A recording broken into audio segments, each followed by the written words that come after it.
Today we'll be cooking sauteed Malabar spinach. This is a great recipe for fall dishes. Let's take a look at the ingredients we'll need for this recipe. First, you'll need 1 tablespoon of unsalted butter, a 1/4 teaspoon of freshly grated nutmeg,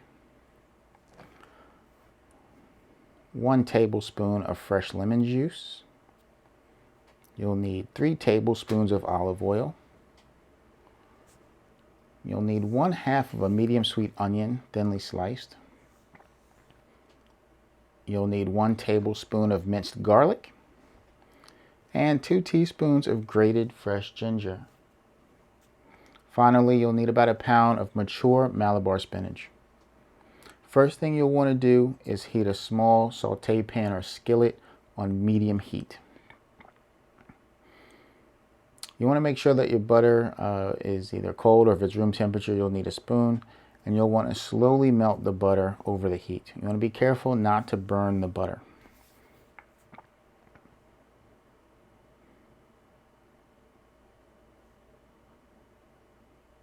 Once the butter is fully melted,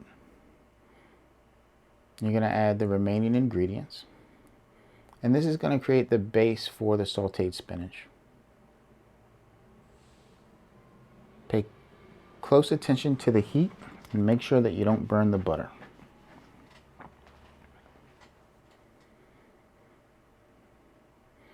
You're going to go ahead and add in the nutmeg. You're going to get a nice nutty aroma.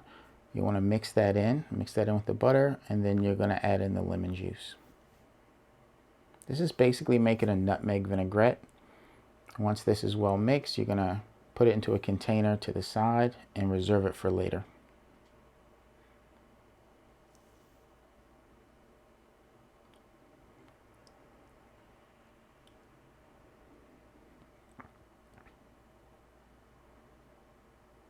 So for the rest of the recipe, you'll want to take a large skillet.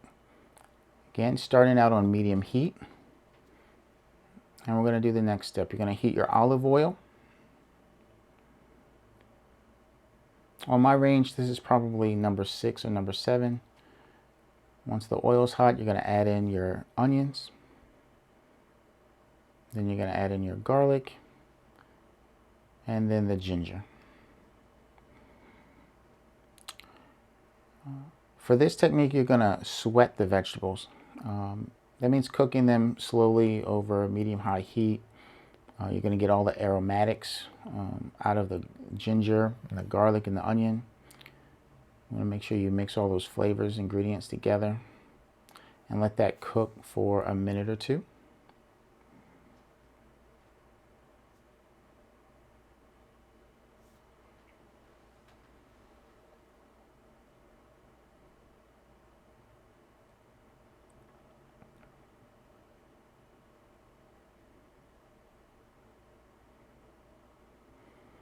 So now once you've cooked down your vegetables, the onion should be a little translucent.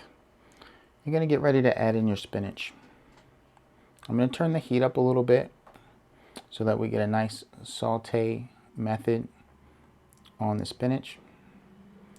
And since this Malabar spinach is so hearty, we're going to add it in and then start to toss it with a pair of tongs. This is going to help incorporate the flavors. Make sure you get some of the olive oil on all the spinach, and this will help the spinach to cook evenly. So this will take anywhere from 3 to 4 minutes depending on the size of your pan and how much spinach you have in. Once the spinach begins to wilt, you're going to want to have your serving dish nearby. Continue to stir frequently.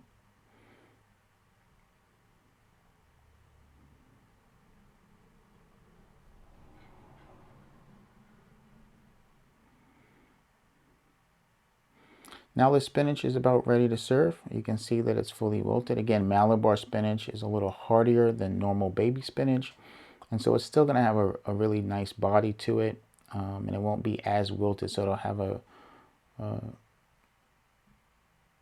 nice bit of weight or body to the spinach, which makes it a great side dish. It's really filling.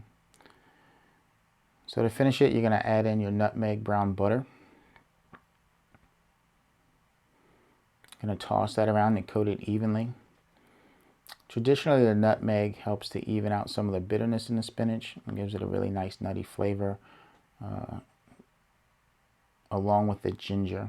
It gives it some of the Asian flavors of Asian cuisine, where traditionally Malabar spinach is used in East Asian dishes. So once you have your serving platter, I'm just going to portion the spinach. Make sure you turn off your flame. Onto the serving platter. If you want to do this in a side dish, or if this is a family style dinner for the holidays, go ahead and spoon out the ingredients. Make sure you get all the onion, ginger, and garlic out of there.